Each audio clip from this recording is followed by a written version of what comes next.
Meus irmãos, a graça e a paz, muito boa noite. É um prazer nós retornarmos à casa de Deus para meditarmos na sua santa palavra. Ontem eu comecei a falar sobre esse tema na nossa conferência, sobre a grande batalha escatológica. E eu disse, e agora eu vou apenas recapitular rapidamente, que essa batalha não é a do fim dos tempos. Porque lá no fim dos tempos não há tecnicamente uma batalha. Cristo retorna e ele simplesmente esmaga todos os seus inimigos.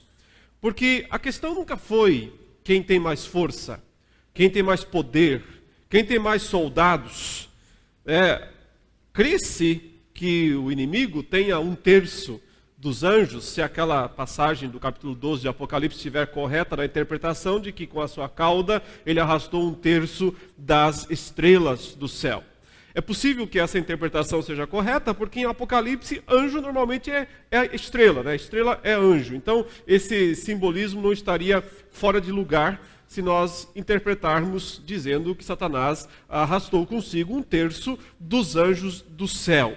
Mas ainda assim sobram 2/3, né? Do lado de Deus, do lado fiel. A questão nunca foi desta batalha, força, poder, força bruta, porque que chances criaturas, anjos são criaturas, que chance criaturas, sejam elas anjos, sejam criaturas elas homens, tem contra Deus? Nenhuma. Por isso batalha, a grande batalha escatológica da Escritura não é por força, por violência, mas é uma batalha jurídica. Esse é o ponto que eu tenho destacado.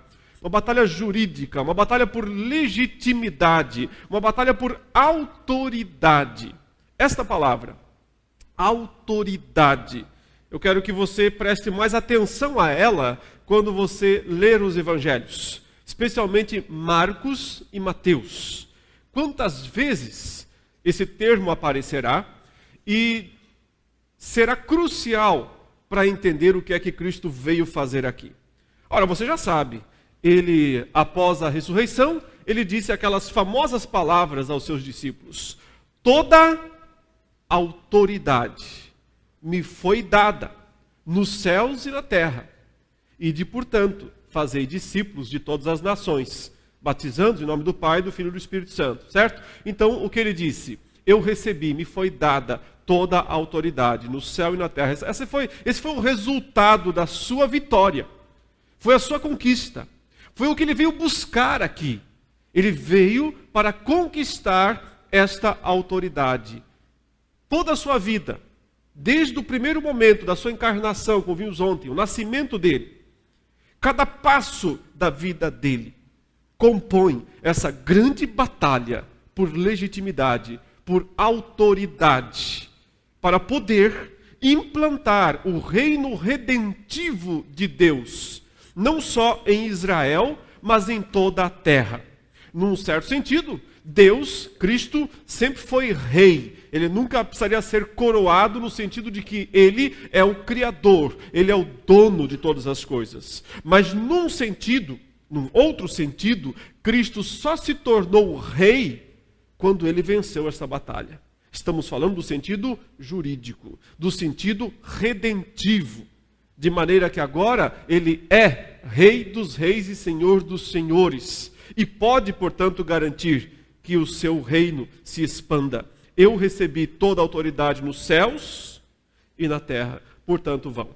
Hoje a minha tarefa é muito difícil, porque eu preciso explicar 5 capítulos do livro de Marcos para os irmãos. Evidentemente, não os capítulos inteiros, mas partes deles. Justamente as partes que vão mostrar os confrontos de Cristo com os poderes das trevas.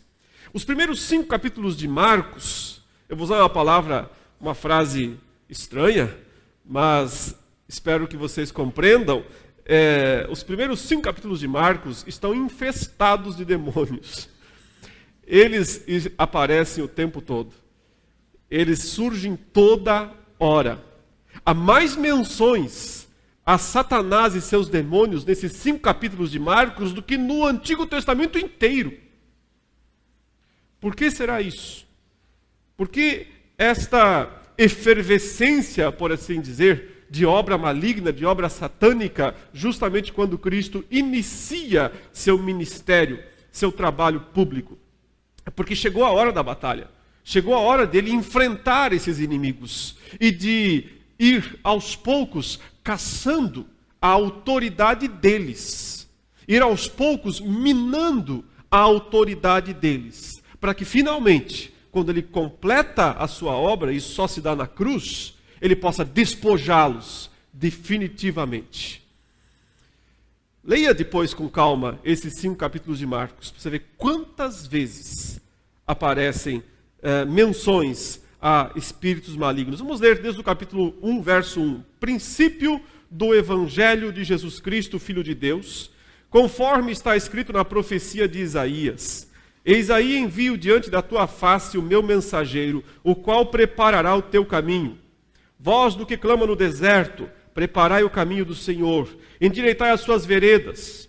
Apareceu João Batista no deserto, pregando o batismo de arrependimento para a remissão de pecados.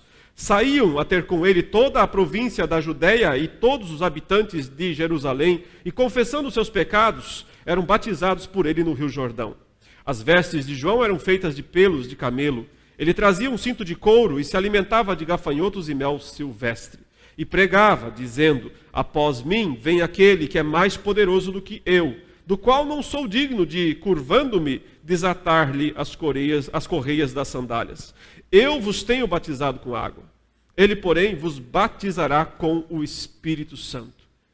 Naqueles dias, veio Jesus de Nazaré, da Galiléia, e por João foi batizado no Rio Jordão.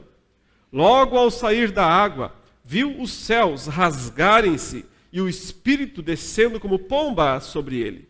Então foi ouvida uma voz dos céus: Tu és o meu filho amado, em ti me comprazo. E logo o Espírito o impeliu para o deserto, onde permaneceu 40 dias, sendo tentado por Satanás. Estava com as feras, mas os anjos o serviam. Até aqui, por enquanto, a leitura da palavra de Deus. Já temos a primeira menção, né? A Satanás aqui no verso 13. Todos os 3 evangelistas sinóticos narram esse momento da tentação de Cristo, e Marcos é o mais enxuto deles. Ao que tudo indica, uma teoria bastante aceita hoje entre os estudiosos do Novo Testamento, que Marcos teria sido o primeiro dos 4 evangelhos. É possível que ele tenha sido mesmo escrito antes dos demais.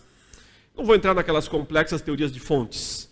Apenas dizer que, pela sua simplicidade, né, pelo seu caráter resumido, ele parece mesmo ter sido o primeiro. Os demais vieram depois, então, e foram complementando, foram enchendo as partes, né, o esqueleto, por assim dizer, que Marcos construiu. Mas no que tange aos confrontos de Cristo com os poderes malignos, exceto esse aqui, nos outros confrontos, ele é mais extensivo do que os outros evangelistas, inclusive. Mostrando que era uma das preocupações fundamentais do registro deste evangelho.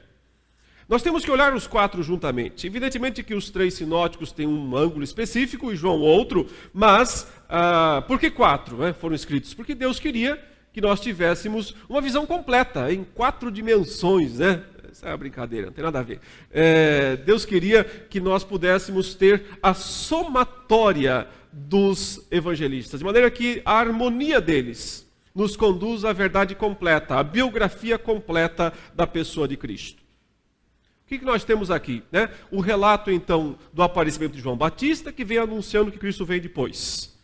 Cristo ficou cerca de 30 anos em silêncio, oculto, aparecendo raramente, porque ele aguardava o momento de começar a guerra para valer. O seu nascimento, evidentemente, já foi uma batalha. Mas aquilo ainda foi guardado, ficou em segredo, ele não apareceu muito naquele tempo. Mas agora não, agora é a hora de enfrentar as multidões. Agora é a hora de enfrentar não só multidões de homens, mas também multidões de demônios. E multidões é o que Marcos vai relatar. falando o tempo todo de muitos demônios que o enfrentam, que vêm procurá-lo. Mas o primeiro teste de Cristo não é com os demônios, e sim com o maioral deles, com Satanás. É esse momento da tentação de Cristo. Eu vou agora pedir socorro de Mateus e de Lucas, para justamente ter a leitura completa desse momento que Marcos relata apenas com poucas frases. Ele diz assim, Marcos, verso 12, e logo o Espírito o impeliu para o deserto. Por que e logo? Porque isso vem logo na sequência do batismo de Jesus. Ele foi apresentado publicamente a Israel, ele foi ungido ali como Messias, o Espírito Santo desceu sobre ele e o Pai falou dos céus. Este é meu filho amado, que me agrada. Esse é o sentido de que me comprazo. Ele satisfaz plenamente as minhas exigências. Ele atende perfeitamente aos meus requisitos. É uma questão apenas de sentimento. O termo não expressa apenas uma ideia de eu gosto dele. O termo expressa uma ideia jurídica, uma ideia legal. Ele preenche, ele cumpre perfeitamente os requisitos. Não há nada nele que esteja em falta. Ele preenche plenamente. É o meu filho. Mas então, o texto diz que o Espírito o impeliu. Olha que palavra interessante, né? O impeliu. Uma palavra forte na língua original, né? A ideia é assim, o Espírito o levou, o empurrou, praticamente o expulsou para o deserto. Sai daqui e vai para o deserto. Por que Marcos usa esse termo tão forte para a ação do Espírito carregando, levando, obrigando mesmo Cristo a ir ao deserto? Porque Cristo tem que cumprir uma agenda. Ele tem compromissos agendados no seu ministério. E o primeiro deles é o teste. O primeiro deles é enfrentar o teste do príncipe dos demônios, de Satanás. Veja aqui, a ideia é que Satanás estava lá aguardando a sua hora, aguardando o seu momento. E para cumprir uma agenda pré-determinada, uma agenda pré-estabelecida por Deus, com o próprio Satanás, Jesus é levado até o deserto, para ser posto à prova por Satanás. É a mesma ideia por trás lá do livro de Jó, né? Com autorização divina, Satanás vai impor sobre Jó os testes.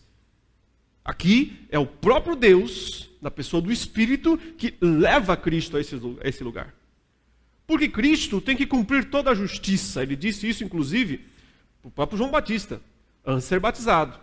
João Batista não queria batizá-lo. Cristo disse, nos convém cumprir toda a justiça. Tem uma agenda aqui, tem requisitos aqui, nós temos que cumpri-los todos. Nenhum pode faltar, nenhum pode escapar dessa história. Cristo tem que ser o novo Israel, mas não apenas o novo Israel, ele tem que ser o novo Moisés, e não apenas o novo Moisés, ele tem que ser o novo Adão. Ele tem que substituir todos esses caras que fizeram em parte a obra, mas não perfeita, não plena. Essas três figuras aqui, do novo Israel, do novo Moisés e do novo Adão, estão juntas nesta cena da tentação de Cristo. Porque ao mesmo tempo em que ele é levado ao deserto, onde Israel foi testado no deserto durante os 40 anos, e Cristo vai ficar lá 40 dias e 40 noites, em jejum, enquanto Israel foi alimentado por Deus no deserto, as comparações, portanto, estão mostrando que ele está passando pelos estágios do novo Israel. Mas, ao mesmo tempo, o teste que ele vai sofrer, que ele vai passar, está mais para o teste que Adão e Eva passaram, sob o tentador. Vejamos o que Mateus fala sobre isso, lá no capítulo 4 do seu Evangelho. E eu não vou me deter muito nessa passagem, embora ela seja riquíssima, e nós poderíamos usar a exposição hoje só para tratar dela, mas o assunto é muito amplo e eu não tenho tempo de me deter tanto, então eu vou passar de forma rápida. Verso 1, capítulo 4 de Mateus. A seguir, logo após o batismo, foi Jesus levado, também a ideia de conduzido, pelo Espírito ao deserto para ser tentado pelo diabo. Ou seja, tem uma agenda, tem que cumprir, está marcado. Depois de jejuar 40 dias e 40 noites, teve fome. Então o tentador, aproximando-se, lhe disse: se és filho de Deus, manda que estas pedras se transformem em pães. Aqui está, portanto, a primeira tentação de Cristo. Em pleno deserto, Satanás se aproxima e impõe sobre ele um teste, que tem a ver com o quê? Qual é o coração? Qual é o elemento que está em discussão aqui? O que é que Satanás, qual área da vida humana Satanás ataca quando ele fala para Cristo, se és o Filho de Deus? E aliás, ele não diz se és o Filho, mas ele deixa assim bem genérico, se és filho, quase como se fosse um. O pai disse logo, tu és o meu filho amado, em quem me comprazo. O diabo já chega dizendo, se tu és filho, ele não diz o filho. Ou seja, qual é a técnica de sempre, Lançar dúvida. Mas qual é o ponto principal aqui? Comida. E qual foi o ponto da tentação com Adão e Eva? Comida. Ou seja, lá ele disse, esta árvore aí, o fruto dessa árvore do conhecimento do bem e do mal, só vai fazer bem para vocês. Vocês devem aproveitar disso. O que ele tentou levar Adão e Eva a pensarem? De maneira que eles pudessem desconfiar de Deus. Olha, Deus, que Deus estranho é esse? Que cria um jardim, um monte de coisas, um monte de árvores, um monte de frutos, coloca um casal ali e diz o que para eles? Vocês não podem comer de nada. É assim que ele fala, Foi assim que Deus disse, vocês não podem comer de nada desse jardim todo. Eva saiu em socorro de Deus e disse, não foi isso que Deus disse. Das árvores do jardim podemos comer, mas da árvore que está no meio do jardim, essa Deus disse, não podemos comer, não podemos tocar, não podemos nem olhar para ela. Curiosamente, Deus não tinha dito todas essas coisas, Deus disse apenas, não coma. Mas Satanás, ele vem primeiro torcendo a palavra de Deus, dizendo, Deus disse que não pode comer nada. E então a resposta de Eva, de certa forma, também ultrapassa a palavra de Deus. Um não a expõe completamente, o outro passa dela, ultrapassa.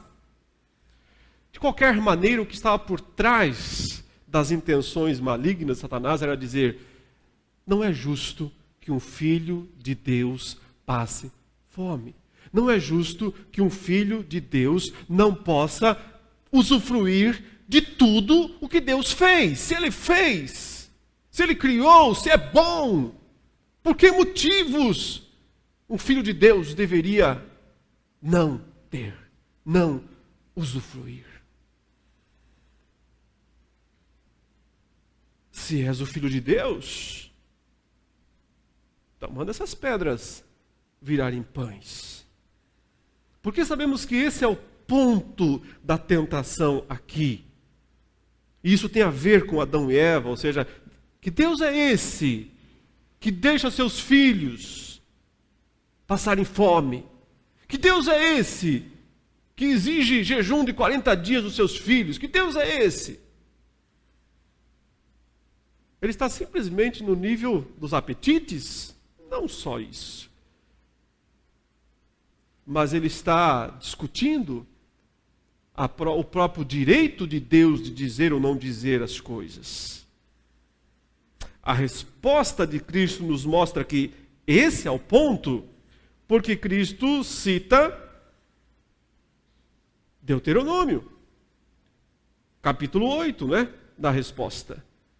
Quando ele diz: recordar-te-ás, verso 2 de Deuteronômio 8, de todo o caminho pelo qual o Senhor teu Deus te guiou no deserto, estes 40 anos, para te humilhar, para te provar, para saber o que estava no teu coração, se guardarias ou não os seus mandamentos. Ele te humilhou e te deixou ter fome, e te sustentou com o maná que tu não conhecias, nem teus pais o conheciam, para te dar a entender. E agora vem a citação de Cristo, eu só estou colocando ela no contexto. Agora vem a citação de Cristo em resposta a Satanás: que não só de pão viverá o homem, mas de tudo o que procede da boca do Senhor viverá o homem. Irmãos, Cristo não está citando a Bíblia fora do contexto. Ele está fazendo aqui exegese, para os que são seminaristas, gramático histórico. Ele está interpretando o texto dentro do seu contexto. Ele está dizendo para Satanás o seguinte: sim, um filho de Deus pode passar fome, sim, senhor. Sim, um filho de Deus pode passar necessidade, sim, senhor. Porque isso já aconteceu no passado. E aquilo não foi porque Deus não amava o seu povo, ou não cuidava dele. Aquilo aconteceu porque Deus queria fazer aquele povo entender o que se passava no seu coração. Entender qual era o problema da sua vida, qual era o verdadeiro problema da sua história.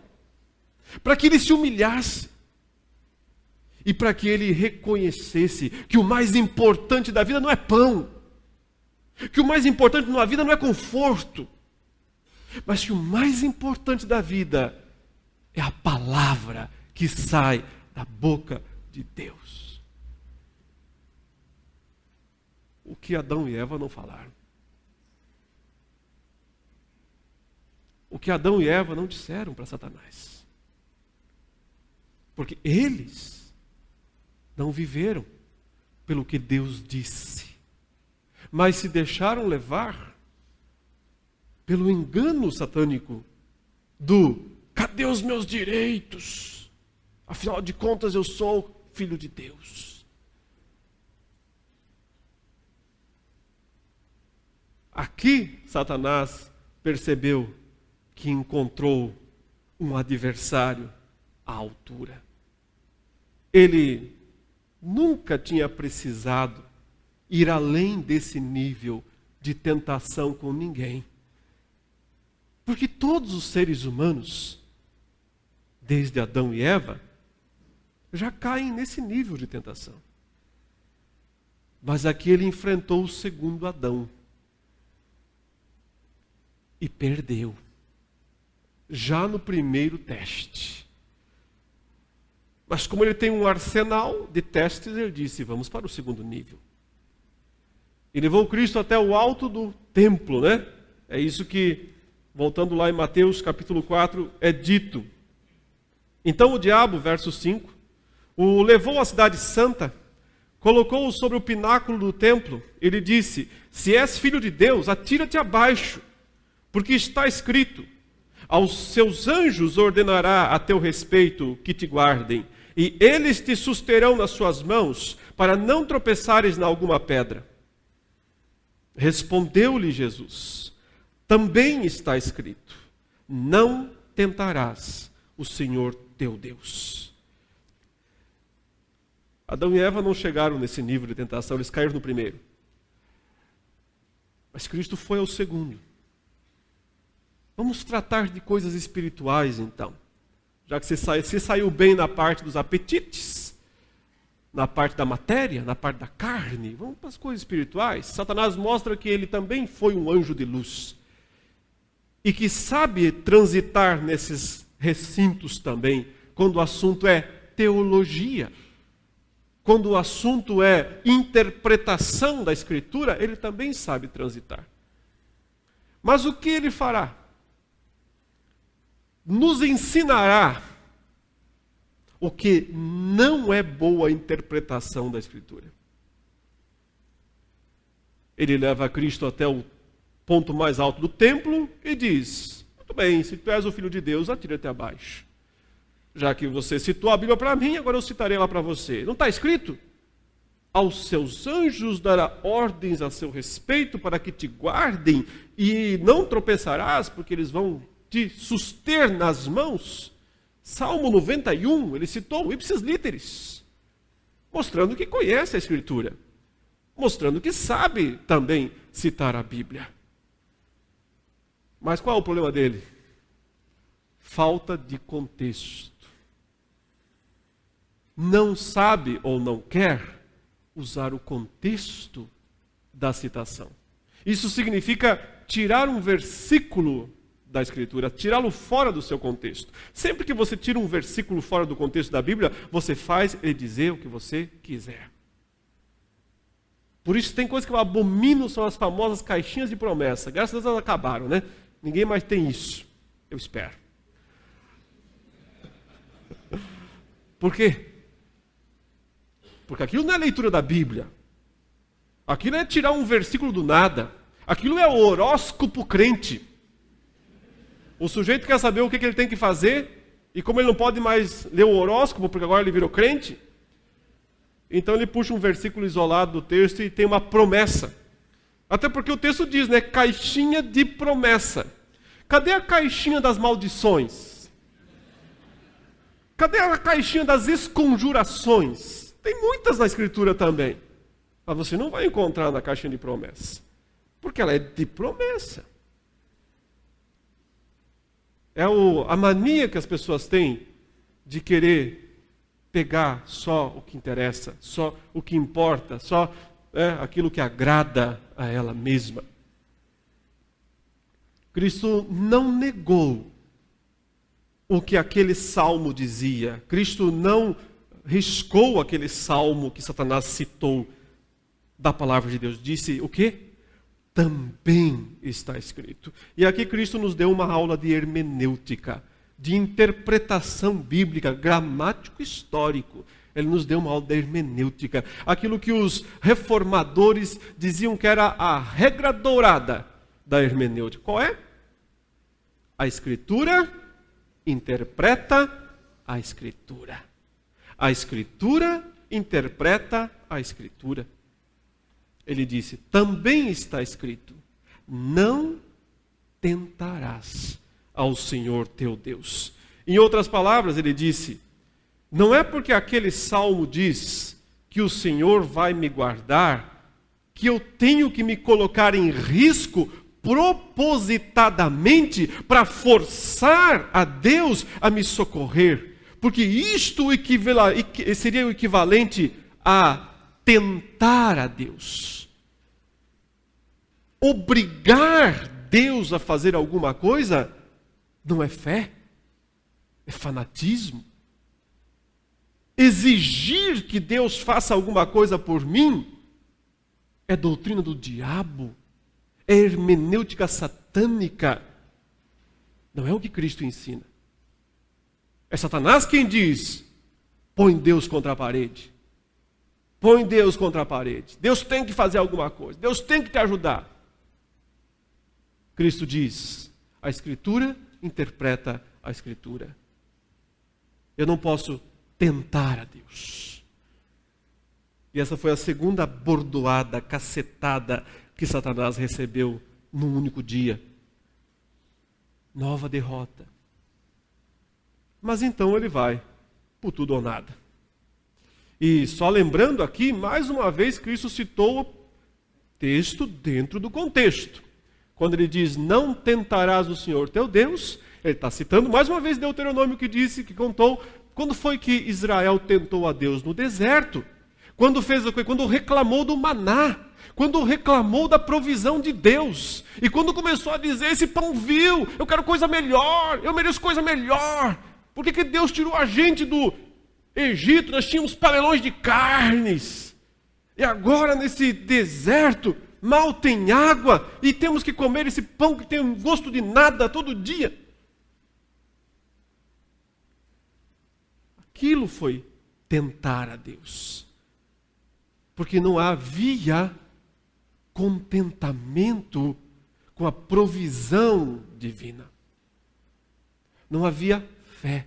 Fé é contentamento com a provisão divina. Cristo não está citando o texto fora do contexto. Mas vamos para a parte aqui que realmente diz respeito ao que nós temos que dizer aqui e falar, né? O último nível da tentação, relatada por Mateus, é o que revela Satanás sem mais dissimulações. Nesse momento ele não usa a palavra de Deus. Ele luta com suas próprias armas. Arrisca tudo, no último trunfo. Ele opõe o seu poder diretamente ao de Deus. A tentativa é uma só: apostasia, levar Cristo a um ato de apostasia, um ato de adoração. O que o texto diz? Vejamos. Levou-o ainda, verso 8, o diabo a um monte muito alto, mostrou-lhe todos os reinos do mundo e a glória deles. Ele disse: tudo isto te darei, se prostrado me adorares. Então Jesus lhe ordenou: retira-te, Satanás, porque está escrito: ao Senhor teu Deus adorarás, e só a ele darás culto. Com isto, o deixou o diabo. E eis que vieram anjos e o serviram. Gostaria que nós lêssemos ainda a narrativa de Lucas, desta parte da tentação. Ela está no capítulo 4 também. Lucas, por propósitos teológicos, ele coloca essa que aqui é descrita como a última tentação em Mateus.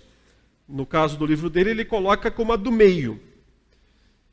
E o objetivo dele aqui é provavelmente construir aquela ideia de que o ponto central é o mais importante. Era uma das ideias literárias antigas.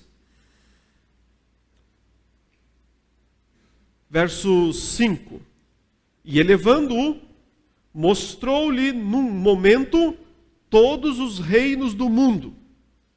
Disse-lhe o diabo: dar-te-ei toda esta autoridade e a glória destes reinos, porque ela me foi entregue, e a dou a quem eu quiser.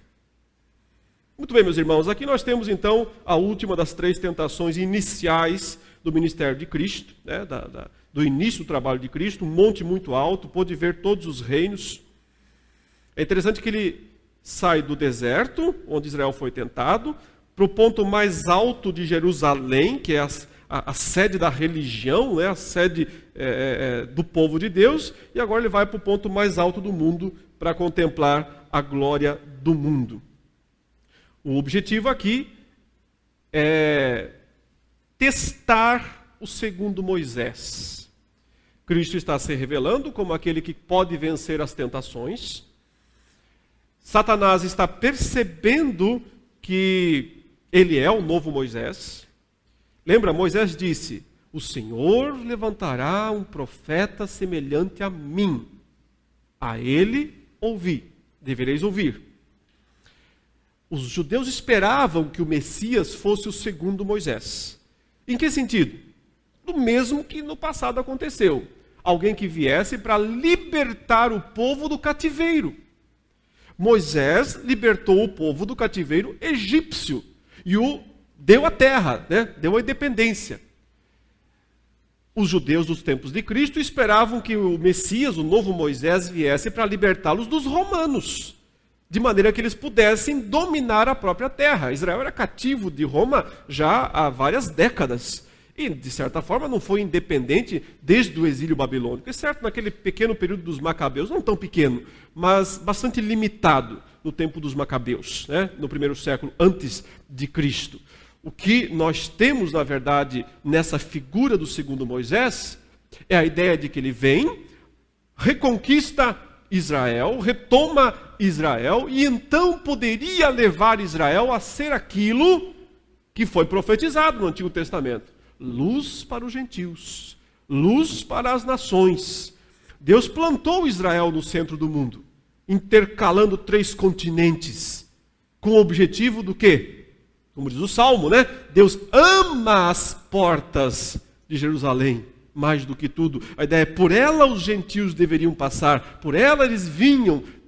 A ideia não era que Israel fosse as nações, mas que as nações viessem e contemplassem a glória de Israel. Quando, segundo Moisés viesse, possivelmente isso iria acontecer. O que parece estar acontecendo aqui é que Satanás se antecipa a isso. Já que tu és o segundo Moisés, já que parece que vai mesmo arrancar os reinos da minha mão, eu vou lhe oferecer uma sociedade. Eu vou lhe oferecer uma forma de resolvermos isso agora, e aqui mesmo. Vou lhe poupar trabalho, esforço, tudo mais. Está vendo toda essa glória? Está vendo tudo isto? Pois eu posso te dar. Se prostrado me adorares, ou seja, eu sou o primeiro, você é o segundo. Mas nós vamos cuidar juntos desse mundo. É isso que ele está oferecendo.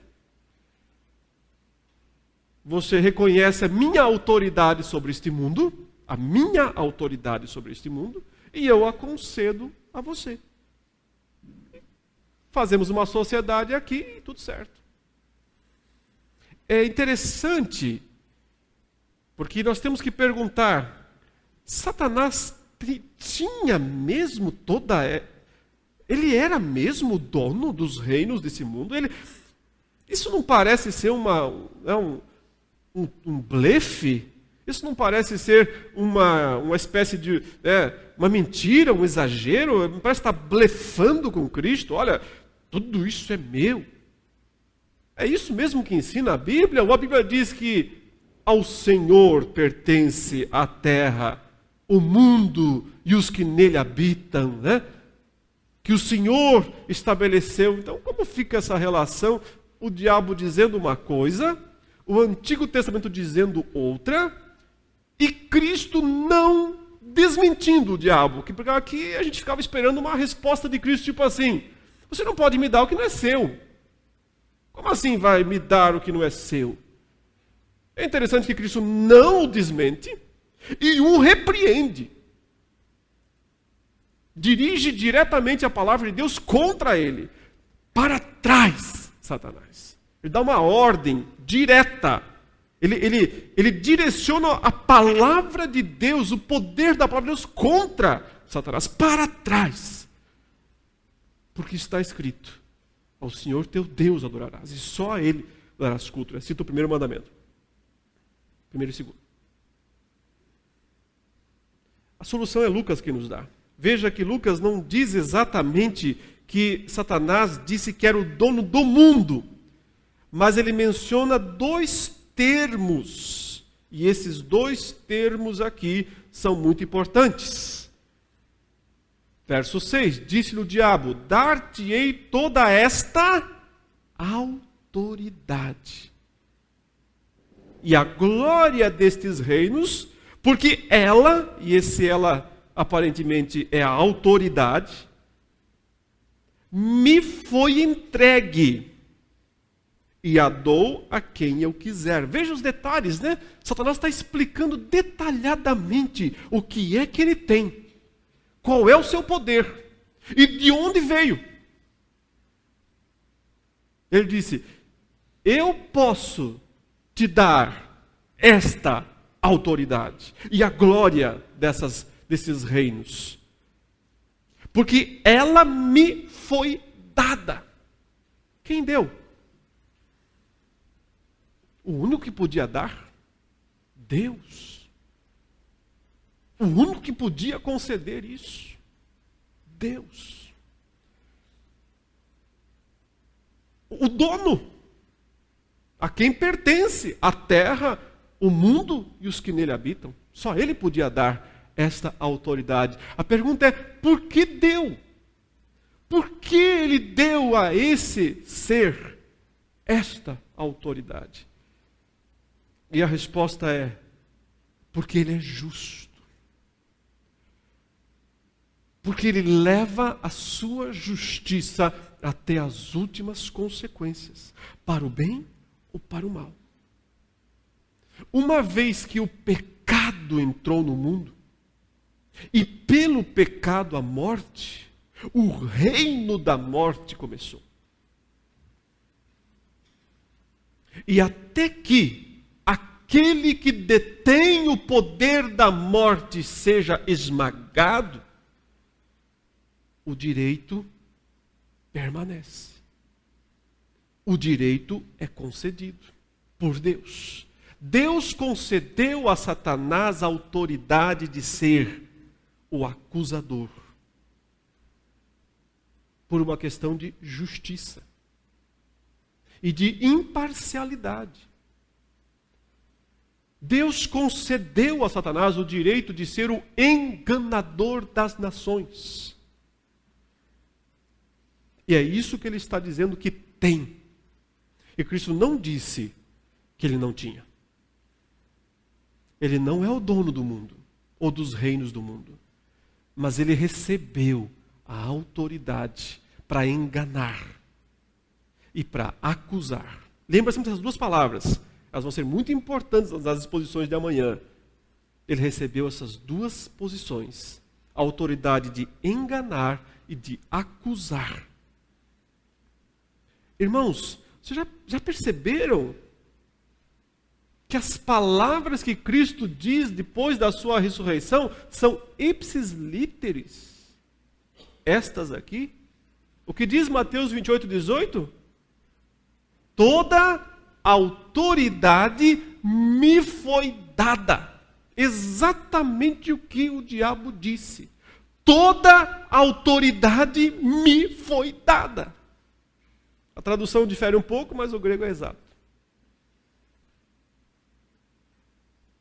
Eu tenho toda a autoridade sobre os reinos deste mundo.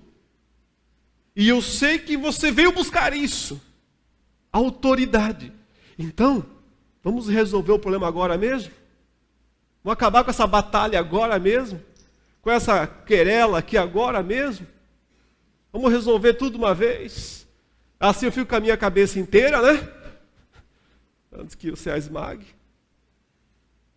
E você fica com o seu calcanhar numa boa aí também, antes que eu morda. Vamos resolver esse problema? Cristo não aceita a proposta de Satanás. Por quê? Porque ele escolheu o caminho árduo. Ele escolheu o caminho longo. Ele escolheu o caminho da guerra, da batalha, onde ele sabe que ele vai sangrar por isso. Ele escolheu este caminho, ele não vai voltar atrás.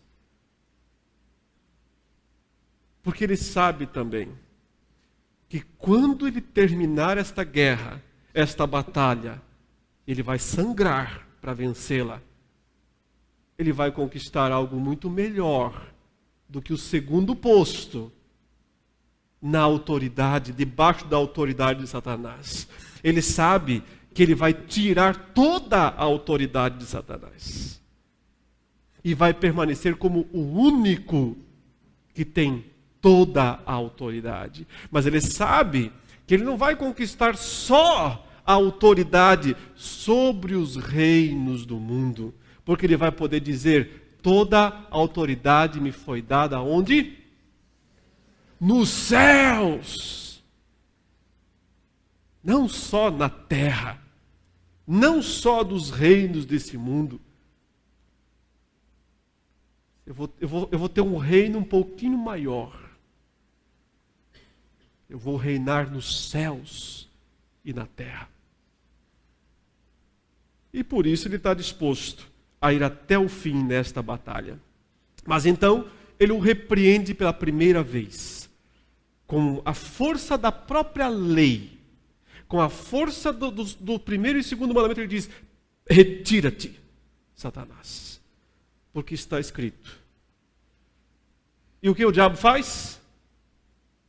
Sai com o rabo entre as pernas.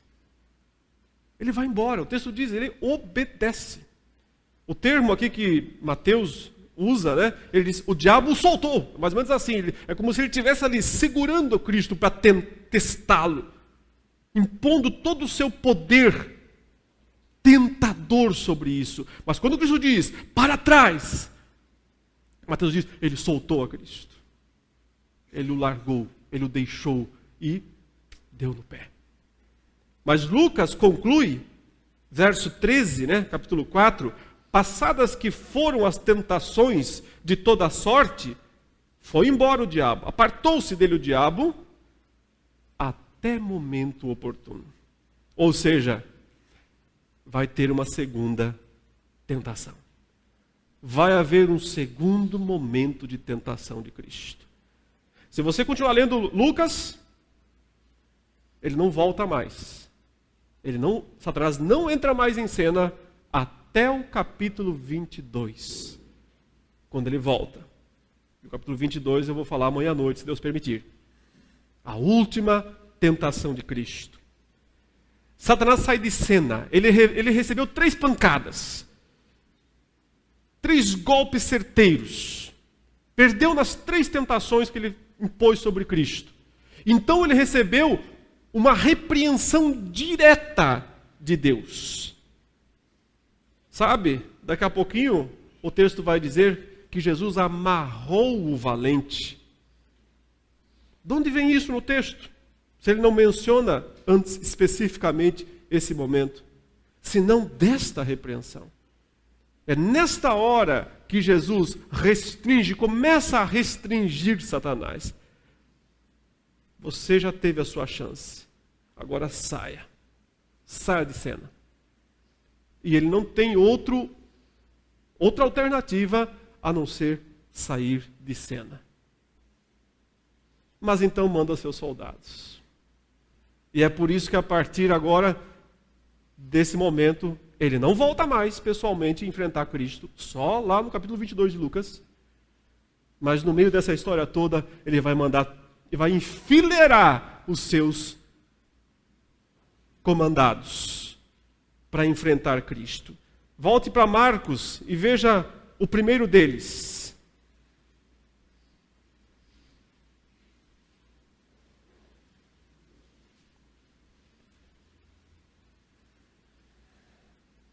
Verso 21, capítulo 1 de Marcos.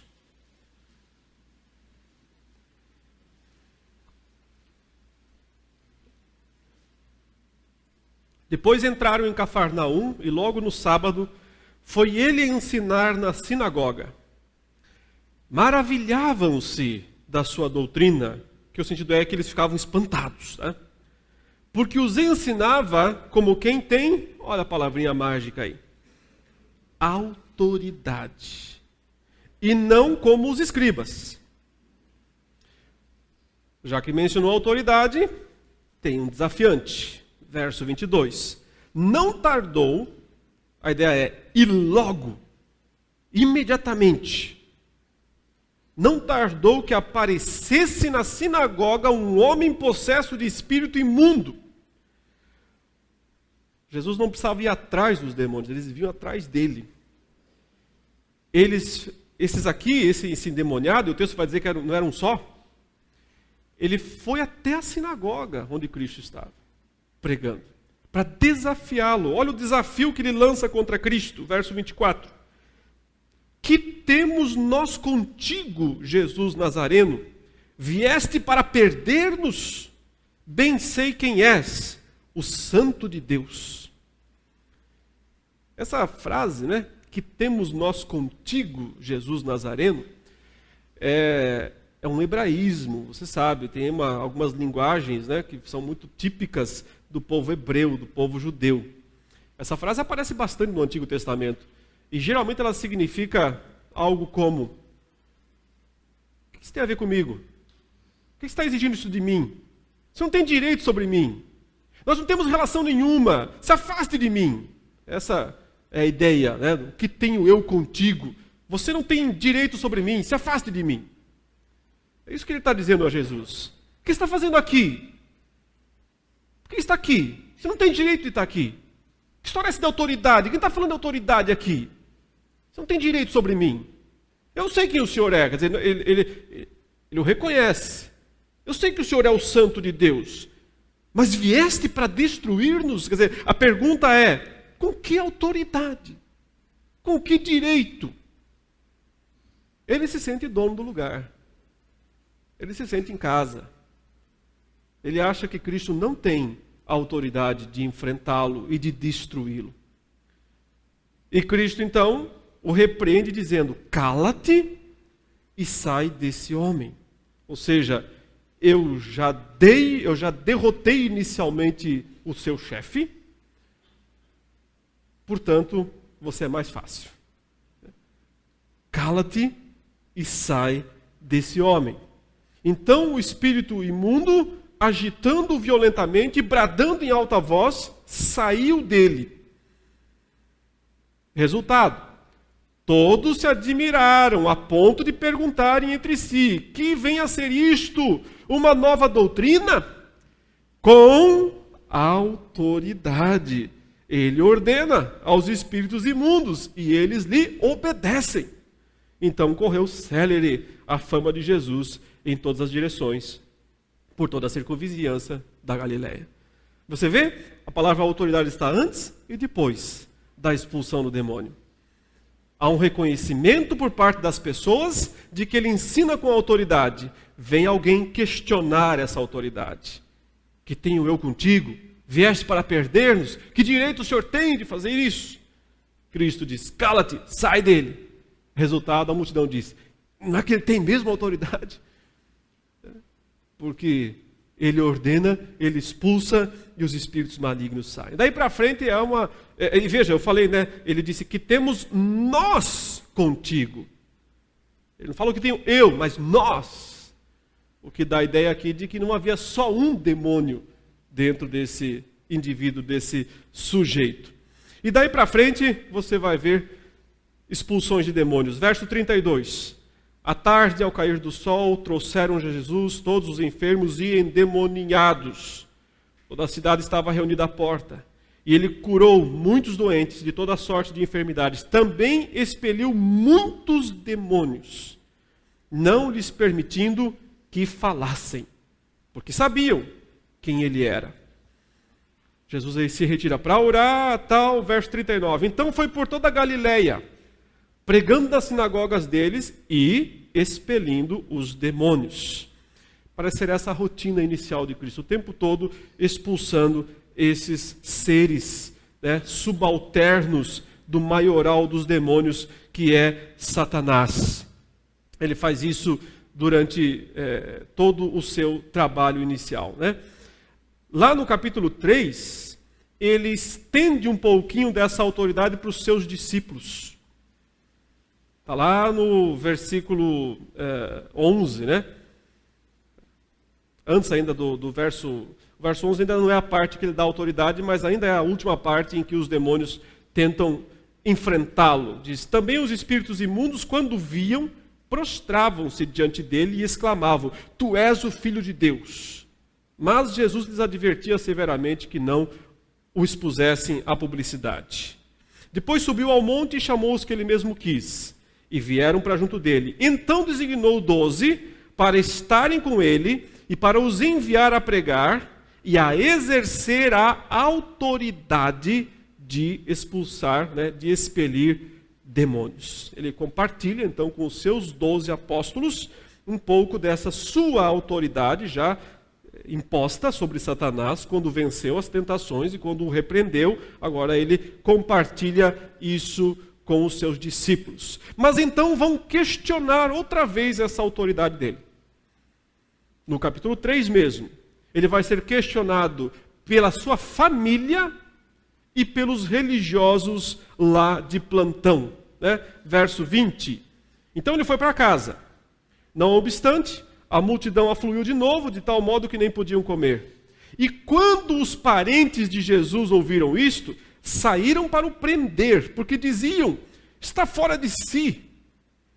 Os escribas que haviam descido de Jerusalém diziam: ele está possesso de Beelzebu, e é pelo maioral dos demônios que expele os demônios. Aqui você percebe que Jesus sofreu um ataque direto à sua autoridade. Tanto pelos seus familiares, que dizem: está maluco? E então chegam os fariseus, né, os religiosos, dizendo: ele está possesso mesmo de Beelzebu, e é por isso que ele expulsa esses demônios. Então agora Jesus teve que colocar os pingos nos is. Ele diz: então convocando Jesus lhes disse, por meio de parábolas: como pode Satanás expelir Satanás? Se um reino estiver dividido contra si mesmo, tal reino não pode subsistir. Se uma casa estiver dividida contra si mesma, tal casa não poderá subsistir. Se, pois, Satanás se levantou contra si mesmo e está dividido, não pode subsistir, mas perece. Ninguém pode entrar na casa do valente para roubar-lhe os bens, sem primeiro amarrá-lo. E só então lhe saqueará a casa. Então, meus irmãos, o que ele está falando aqui, né? Ele está explicando por que ele estava expulsando aqueles demônios. De onde vinha a autoridade? Ele diz: se eu estou fazendo isso, se eu estou saqueando a casa do valente, expulsando esses demônios, não é porque eu estou compartilhando do poder do valente. Você percebe? Foi isso que Satanás disse: pega um pouco da minha autoridade. Pega um pouco da minha autoridade. Eu não aceitei essa proposta. Eu não estou usando a autoridade dele para fazer isso.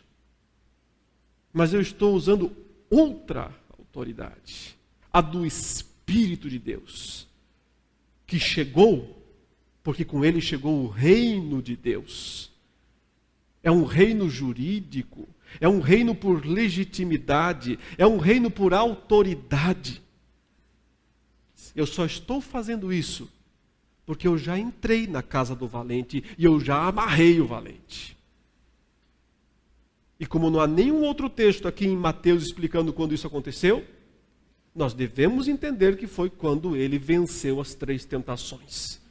Foi quando ele o repreendeu, impôs inicialmente, provisoriamente, a sua autoridade sobre Satanás. Por que provisoriamente? Porque ele teria que consumar isso pelo sangue. Mas isso ainda tinha que acontecer. Estava na rota. No ainda não. Ele já estava antecipando já. Mas sem se esquecer do ainda não. E é por isso que ele pode, pelo Espírito de Deus, expulsar esses demônios. E ele chamou aquela declaração dos fariseus, né, dos religiosos, de pecado contra o Espírito Santo, de blasfêmia. Por quê? Porque era uma negação da autoridade de Cristo. Era uma negação do seu direito que ele estava conquistando. E por isso foi tão grave aqui no texto isso. Finalmente, irmãos, nós chegamos no capítulo 5, para encerrar aqui essa nossa exposição desse momento. É uma outra cena, mas com muitas semelhanças com aquela primeira cena do possesso que foi desafiar Cristo na sinagoga. Entre mentes chegaram à outra margem do mar, à terra dos Gerazenos. Quer dizer, mudou o contexto, né? O primeiro demônio foi enfrentar a Cristo dentro de Israel, de uma sinagoga. Agora é Cristo que sai de Israel e vai até a terra dos gentios, onde ele vai enfrentar um demônio pior do que aquele. A terra dos Gerazenos, eles criam porcos, portanto não são judeus. Esse cara aqui, ele tem todas as marcas de impureza, porque ele é possesso, tem a ver com porco e vive no cemitério. Ou seja, ele tem tudo que não serve da perspectiva judaica.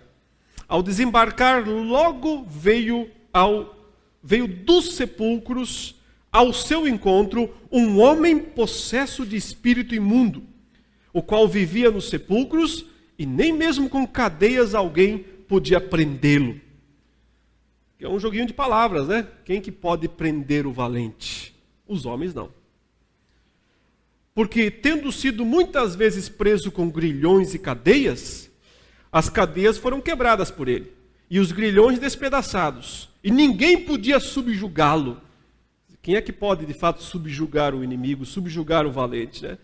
Tudo isso aqui é para fazer o leitor pensar no que Cristo disse lá atrás. Andava sempre de noite e de dia, clamando por entre os sepulcros e pelos montes, ferindo-se com pedras. Veja uma longa descrição aqui. Marcos é tão econômico em palavras, e aqui ele rasgou o verbo. Ele usou um monte de palavras para descrever. Isso aqui é importante. Quer dizer, presta atenção, esse assunto é muito importante. Ele está gastando muito tempo com isso. Ele descreve o estado terrível daquele endemoniado num país estrangeiro, totalmente dominado por demônios. Mas qual vai ser a reação deste possesso agora que ele vem correndo ao encontro de Jesus? Se você não conhece o texto e está lendo pela primeira vez, você imagina que ele vai atacar a Cristo. Ele descreveu a ferocidade do cara e diz que ele correu em direção a Jesus. Você imagina que ele vai atacá-lo, mas ele faz uma coisa diferente, surpreendente. Quando de longe viu Jesus, correu e o adorou. Adorou aqui não é que ele cantou uma musiquinha para Jesus.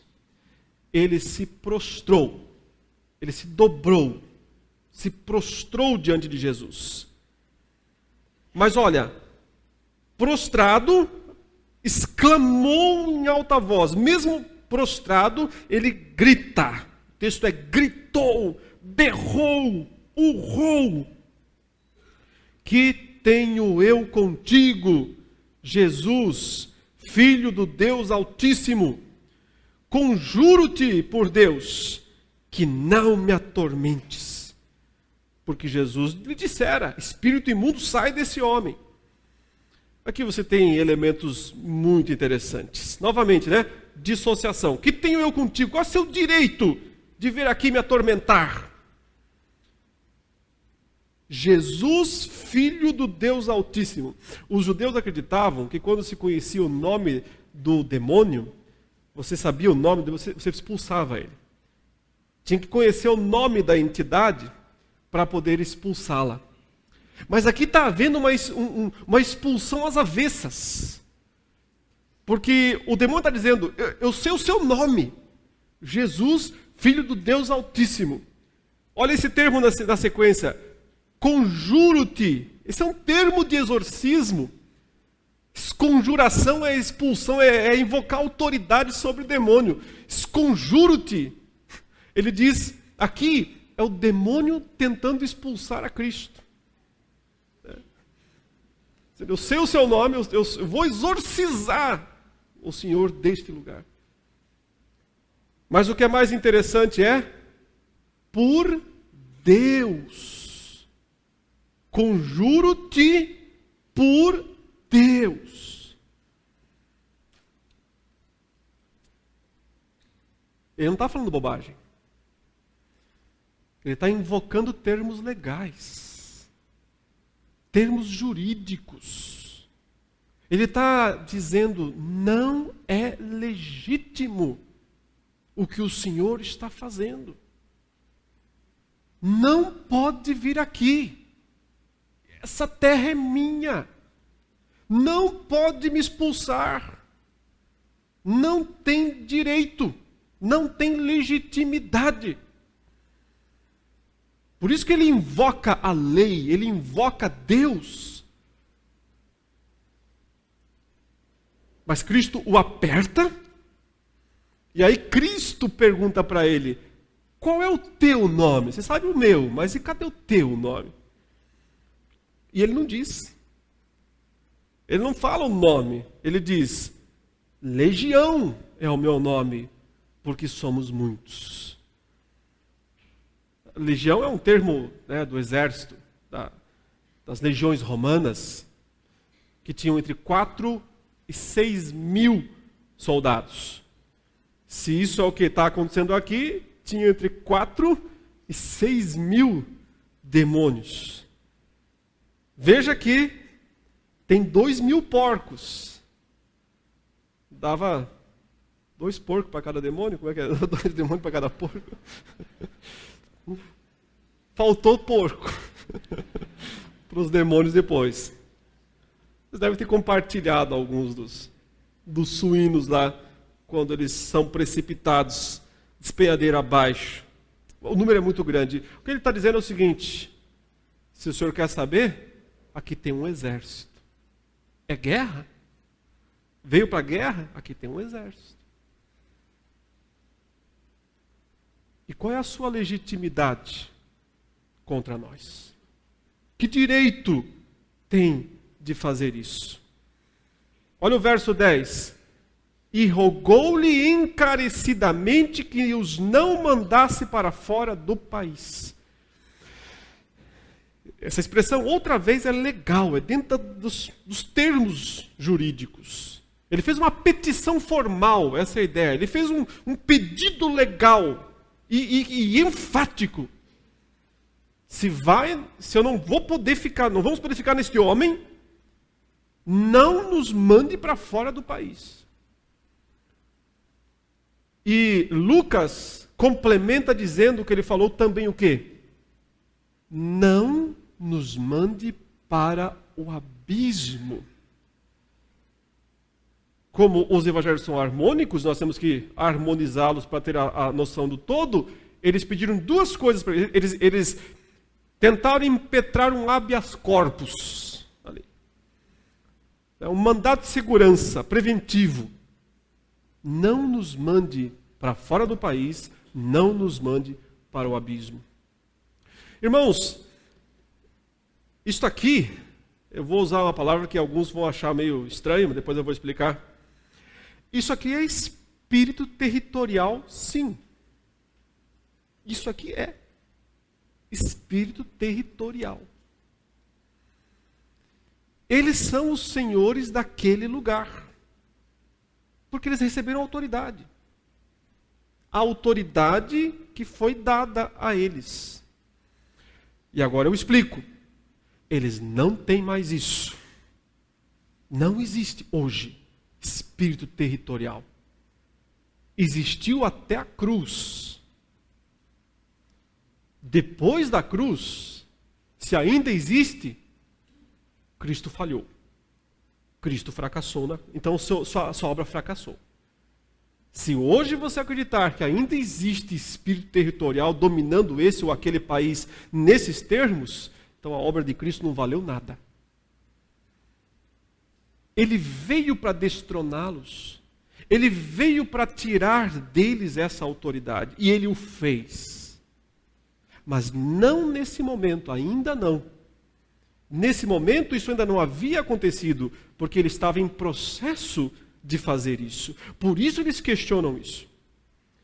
Aí quando você lê o Antigo Testamento e você vê Daniel falando do príncipe da Pérsia e do príncipe da Grécia, que barraram o caminho de Gabriel, um anjo, e aí você não tem como interpretar aquilo como não sendo poderes satânicos, porque homens não podiam segurar um anjo. Como é que, se você interpretar, o príncipe da Pérsia é um homem, o príncipe da Grécia é um homem, como é que eles iam segurar um anjo? São espíritos, são principados, potestades, dominadores deste mundo tenebroso, que perderam seus tronos, que perderam suas coroas, que foram despojados por Cristo. Mas só no final do Evangelho, nós estamos no começo dele ainda. E é por isso que eles estão lá dizendo, não nos mandes para fora do país, esse país é nosso. Nós temos autoridade sobre eles. Mas o medo deles não é esse, na verdade, não é de perder o país. Eles têm um medo muito pior.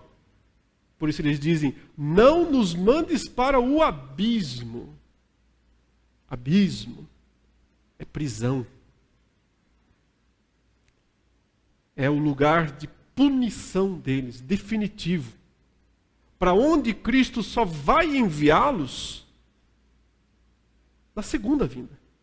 Quando executar a sentença conquistada por ele. Por isso Lucas diz que o demônio falou assim para Cristo: viestes atormentar-nos antes da hora?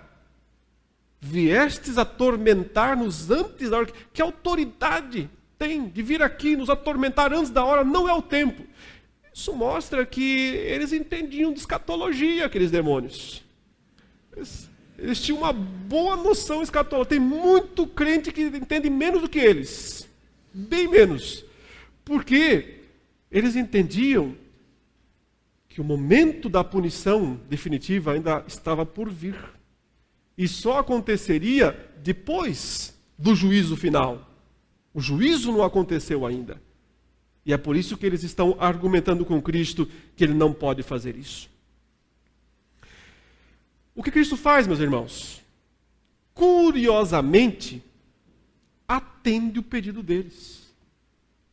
Eles pediram duas coisas: não nos mandes para fora do país, não nos mandes para o abismo, e se nós temos que sair desse homem, nos mande para os porcos. Cristo diz o quê? Que história é essa de Jesus atender pedido de diabo? Mas é o que ele faz. Podem ir para os porcos. Eu ainda não posso mandá-los para fora do país. Eu ainda não posso, muito menos, mandá-los para o abismo. Então vamos para os porcos. Mas o fim dessa história deixa uma nota bem interessante. Porque eles entram nos porcos e acontece o que com eles? Cai no barranco. Não no abismo, mas parece. É como se Cristo dissesse: enganei vocês, hein? Não. Não é isso. Cristo está dizendo: mais cedo ou mais tarde, o abismo espera vocês. Aguardem. Ainda não. Ainda não. Mas aguardem. De um jeito ou de outro, é para lá que vocês vão. Tudo isso mostra, meus irmãos, finalizando aqui, que a questão é jurídica. A questão é legal. A batalha escatológica é uma batalha por legitimidade. Quando Cristo botou o pé aqui nesse mundo, ele começou a dizer: eu vim conquistar autoridade sobre as nações. Ele escolheu o caminho árduo para isso. Ele não negociou, ele não aceitou proposta indecente. E ele seguiu marchando o seu caminho. A cada vitória dele sobre as forças das trevas, ele fortalece a sua autoridade sobre eles. Ele impõe sobre Satanás uma restrição temporária, até que chega a hora em que ele impõe uma definitiva. A definitiva é assunto da próxima exposição. Vamos orar? Graças te damos, Senhor, pela oportunidade de estudarmos a Tua Palavra. Reconhecemos nossa incapacidade e que nós somos limitados demais de entendimento, mas te damos graças pelo pouco que podemos compreender das coisas do Senhor. Ajude-nos, ó Deus, a vivermos em santidade de vida, assim colhendo os frutos que Cristo conquistou para nós. A vitória sobre os poderes das trevas. Possamos viver na Tua maravilhosa luz. Em nome de Jesus. Amém.